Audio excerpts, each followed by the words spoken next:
Welcome to Kier's Kingdom Connection, featuring my dad, Reggie Key, and my dad, Kier Hopkins Smith. Okay, that was good. All right, the camera was ready for us. Ever since I said it a couple times that I'm thinking about replacing my phone, and ever since then my phone's been doing like these dope upgrades. Like, hey, you can crop out people from your camera now, from your photos. Real talk. I'm gonna go ahead. I preempted the DAP and I go ahead and started the recording. Like, I mean, that's crazy. I mean, phone is over. Like, nah, bro, don't count me out yet.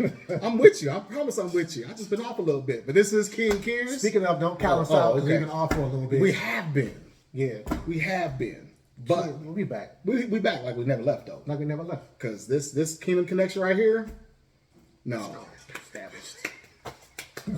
No, not the color purple. Come on. Nothing but death can keep us from it. Yeah. So we here. We here. Cheers, Kingdom Connection. We have so many different things that we've encountered don't we though? Over the past couple of weeks.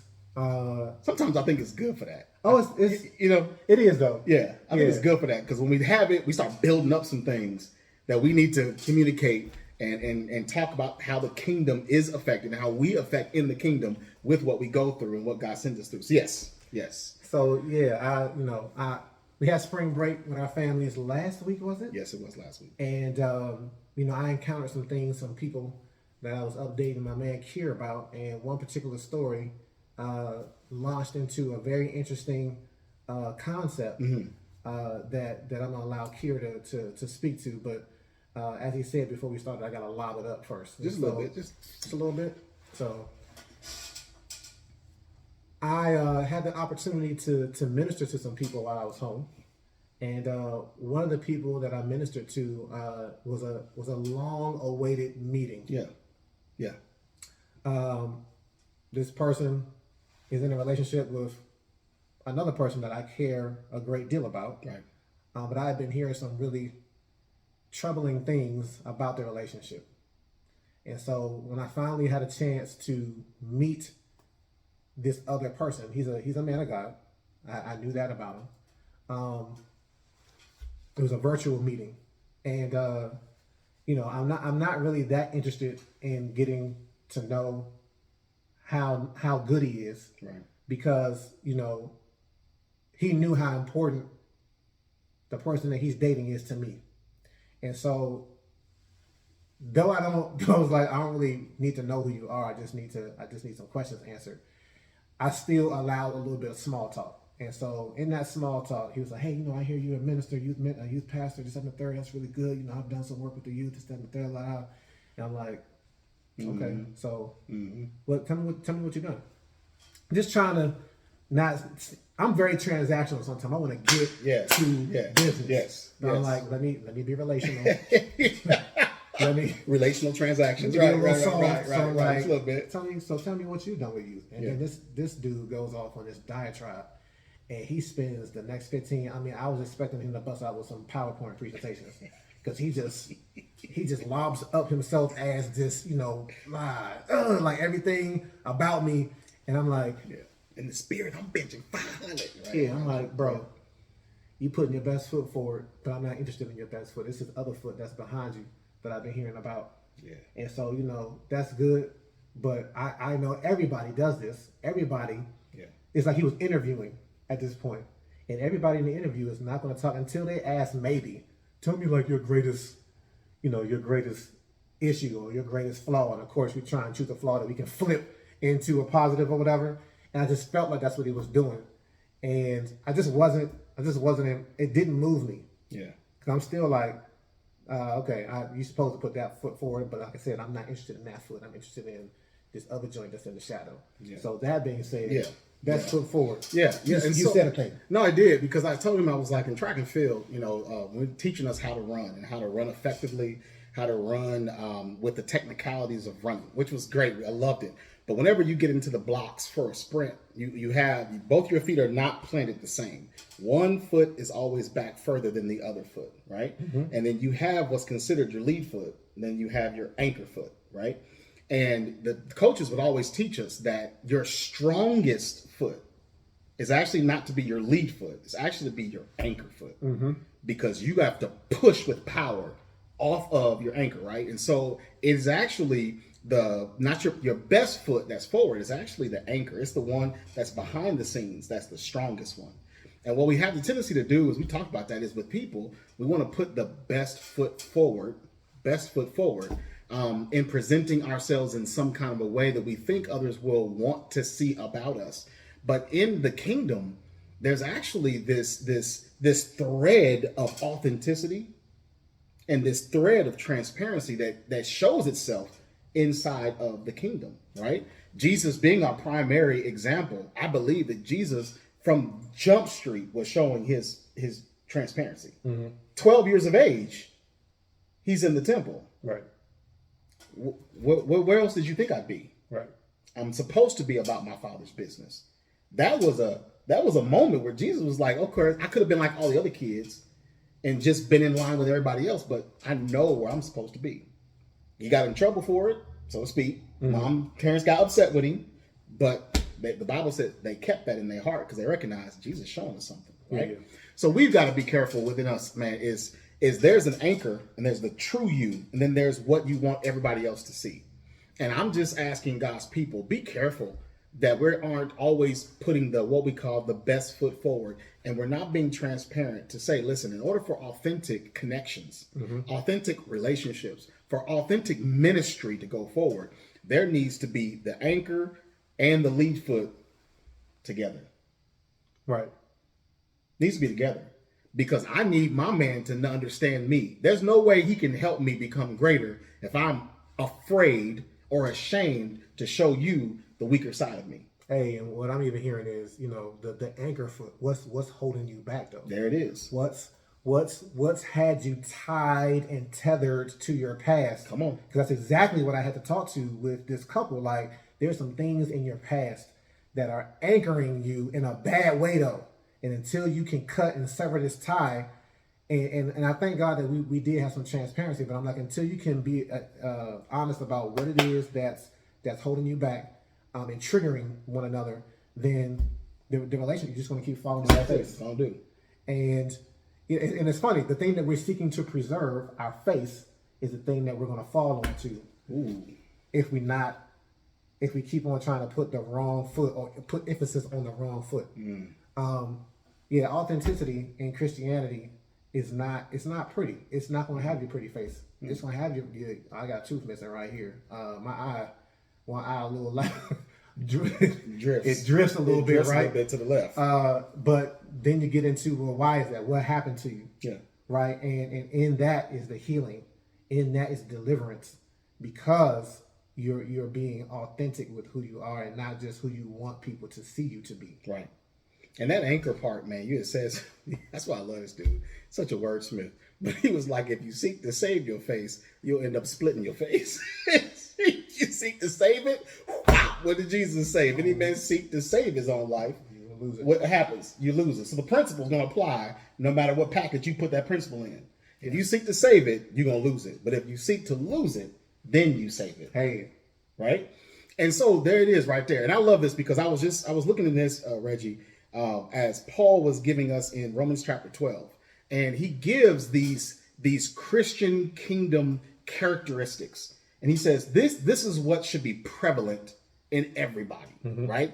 And so it's not if you're from here, it should be showing, or if you're from this or like this or have this person. No, he was like, in this new man that Christ has created, this should be who you guys are at all times. So in Romans, he says, love is to be sincere and active. No matter who you are or where you come from, your love is to be sincere and active. It says the real thing without guile and hypocrisy. Hate what is evil. Hey, I'm sorry. Can we just make sure, is Guile, is it the other Street Fighter characters involved in that too? Or Lord Jesus. I'm just making sure we ain't losing nobody. Somebody heard Guile and was like, Sonic Boom. Sonic Boom. Guile is deceit. Which is what we're getting at. Authenticity. It has no guile. Right. Has no guile. No guile. No deceit. Right. And no hypocrisy. It's not saying one thing and doing something completely different. Right? No, you got it. You're good. But you hate what is evil. You detest all ungodliness. Do not tolerate wickedness. Hold on tightly to what is good. Then he says this in verse 10, be devoted to one another with authentic brotherly affection as members of one family. Give preference to one another in honor. And I love that, because that's what he's calling everyone that's in the kingdom is to operate in. There is an authentic brotherly love that is sincere, that is good. It's without deceit or guile, right? It's without hypocrisy.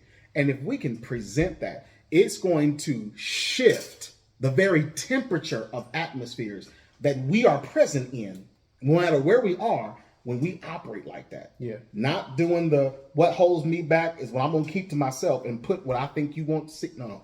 Be authentic in who. But here's the deal. You said something, Reggie. You said that it's an anchor of things that can hold us back. And yes, there are those things, but that doesn't mean that that has to be us for the rest of our lives. No, it does not. Right? Speak to that. Speak to that. It doesn't have to be who we are to the rest of our lives. Because sometimes I think that's what we think. Well, like we're always going to have that.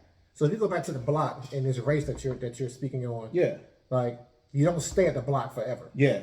You have to launch. Yeah. And break forward. Yeah. And progress beyond where you start.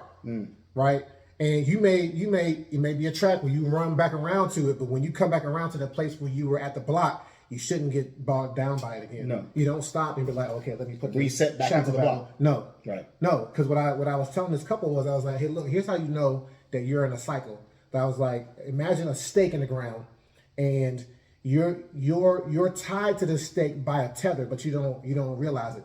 When you go forward and you reach the length of that tether, what's going to happen is it's going to get tight, and then you're just going to start to come right back to where you started.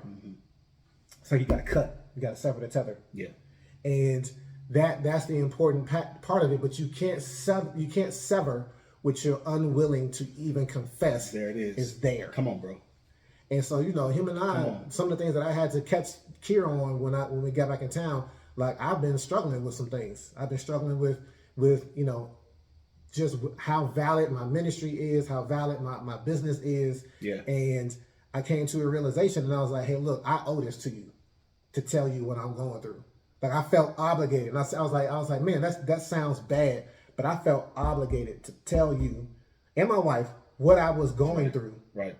Because one, I know that there's freedom in that. Yes. To get off the block and be like, yeah, that's not bound. I'm not bound to that anymore. Yeah. And I honestly felt a relief when I did that, and a little bit of my joy was able to return. Yeah. Because I'm like, I have somebody that I can be authentic with. I have people in my life who I can be authentic with. Yeah.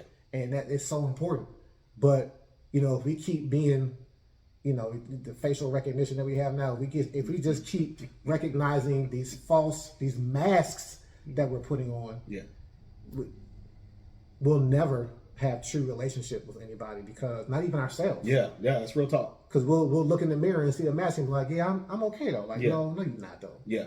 Like, be honest with yourself. Be honest with yourself. Be guileless. Be guileless and have no hypocrisy, because we often don't speak on it. And I know we're running this short on time, but we don't speak on it enough, that the fact that the second of the great commandments says, love your neighbor as you love yourself.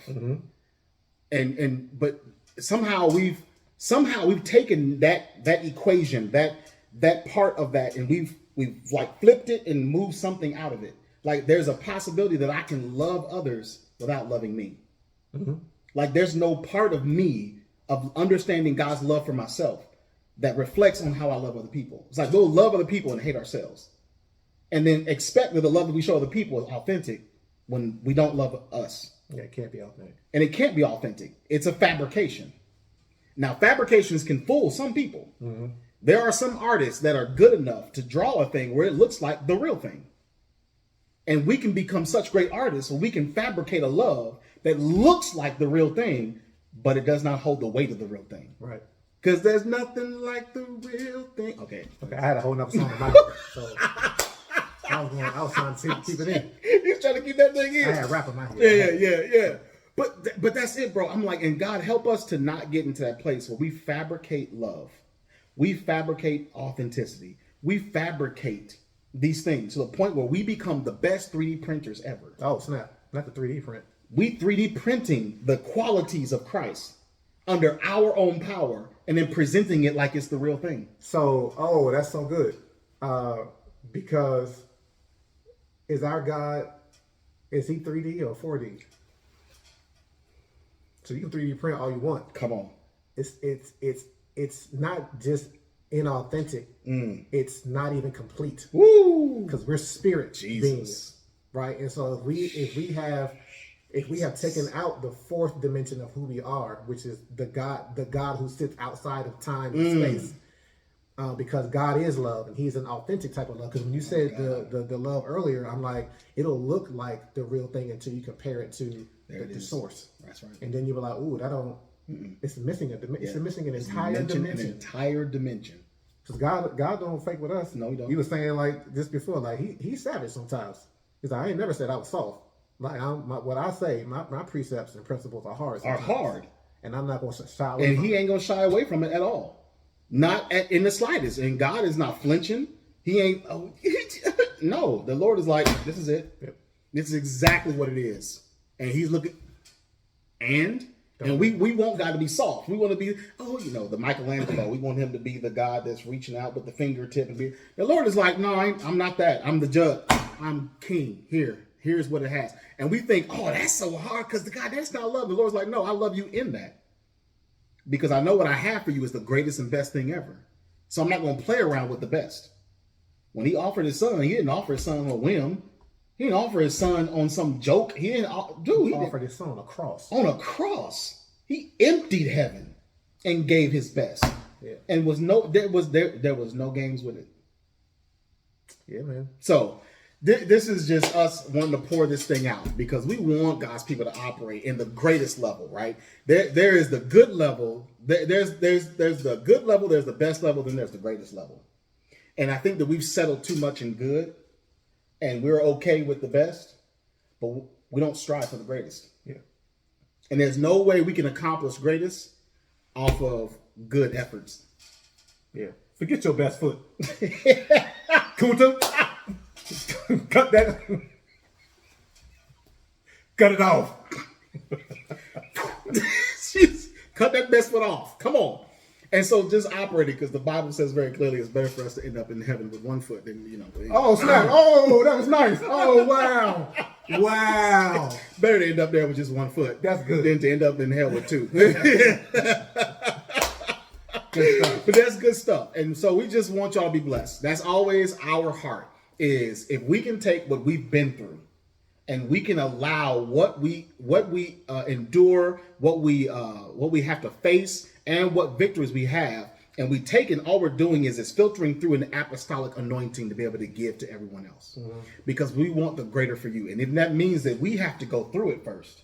Because some of those victories are after the L's that we had to take. Right. After the falling on our face that we had to do, and then get up like, oh, okay, let me get my lip all the way together. All the way together. That's a lesson learned for somebody else. For somebody else. And so for you to become greater and become better, you don't have to learn everything through trial and error. More things are better learned through accepting wisdom. Accept what someone else has gone through. And the power of their testimony. That's it. No. See. You told me to lie. I did. You weren't expecting that one. Yes, sir. Pull a Jordan on that one, baby. Come through.